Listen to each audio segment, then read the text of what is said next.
37व्या श्लोकामध्ये काम एष क्रोध एष रजो गुणसमुद्भवः महाशनो महापाप्मा विद्धेनमिह वैरिणम्.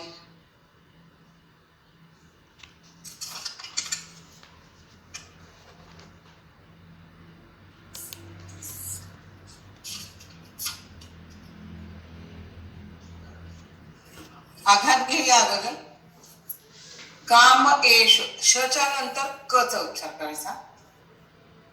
क्रोध एष रजोगुण समुद्भवः, मूच्या खाली आघात, खालच्या ओळीत पहा. महाशनो महापाप्मा विद्धे, बीच्या खाली विद्धेन मिह वैरणम, यात बाकी काही आघात नाही.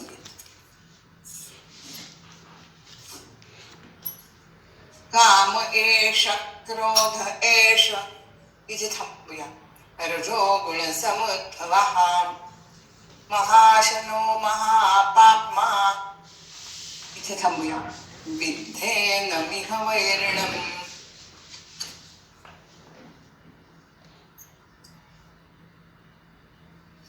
भगवान म्हणतात रजोगुण समुद्भवः कामः एषः आणि क्रोधः एषः. रजोगुणापासून समुद्भव म्हणजे निर्माण झालेले काय आहेत? काम आणि क्रोध हे दोन्ही रजोगुणापासून निर्माण झालेले आहेत. ते कसे आहेत? तर महाशना, हा अशन म्हणजे खाणं, महाअशन म्हणजे खादाड म्हणायचं, खादाड महाशन. आणखीन महापाप्मा म्हणजे खूप पापी, पाप करणारे.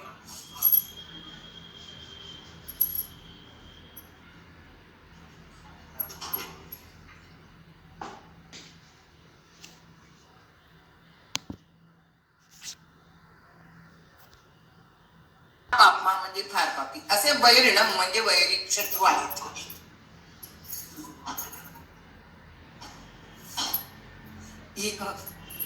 इह एनम विद्धी, येथे ते आपल्या शरीरातच राहतात.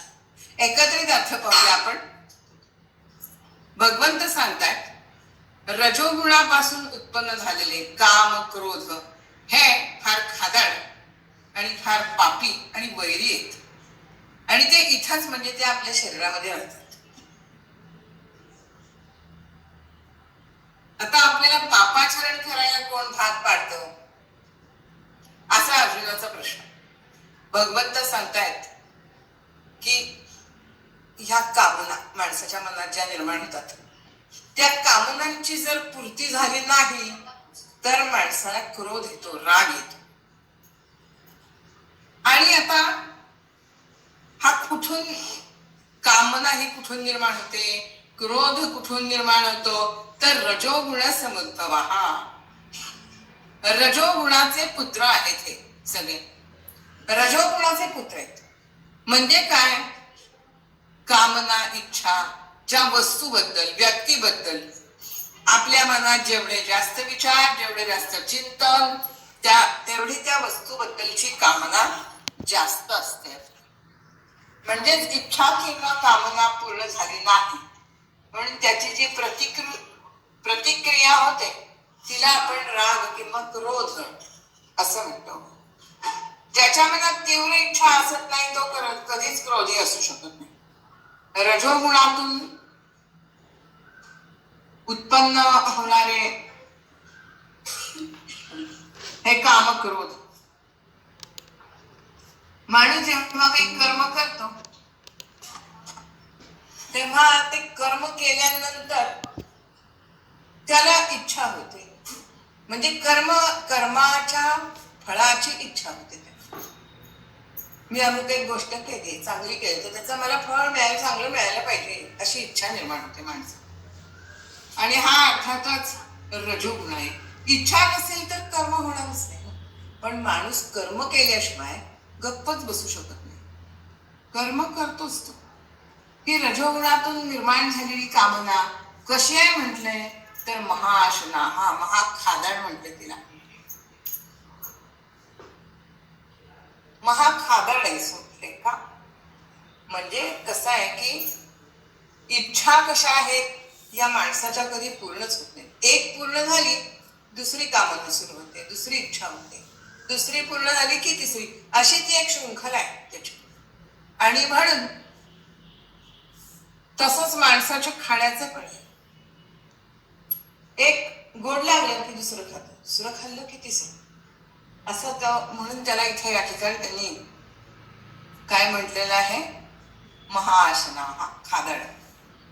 आणि महापापी पण म्हटलंय, कारण राग पण असाच आहे. एकदा माणसाला राग आला ना अधिक अधिक वाढत जात होता. आणि म्हणून या ठिकाणी हे खरे माणसाचे शत्रू आहेत आणि ते आपल्या शरीरात राहून हे काम करतात. म्हणून माणसाने याच्यावर विजय मिळवला पाहिजे. त्याच्यावर विजय मिळाल्याशिवाय आपल्याला जे हवं आहे ते साध्य होणार नाही आणि आपली प्रगती आध्यात्मिक होणार नाही. या कामनांचं स्वरूप म्हणजेच इच्छा निर्माण होऊ लागतात. आणि म्हणून जोपर्यंत माणसाला स्वतःच म्हणजे माझं आणि तुझं असं जोपर्यंत आहे तोपर्यंत या इच्छा राहणारच. हा देह जोपर्यंत आहे तोपर्यंत असं राहणार. पण ज्या वेळेला तो हे माझं स्वरूप खरं काय आहे हे जेव्हा जाणेल तेव्हा त्याच्या इच्छा कामना ह्या दूर होतील आणि मग भगवंताची वाटचाल तो करायला लागेल. सात्विक, राजस, तामस अशा 3 प्रकारच्या कामना असतात. कोणत्याही प्रकारची कामना ही वाईटच. या तिन्ही कामना माणसाला संसाराशी बांधून ठेवत असतात.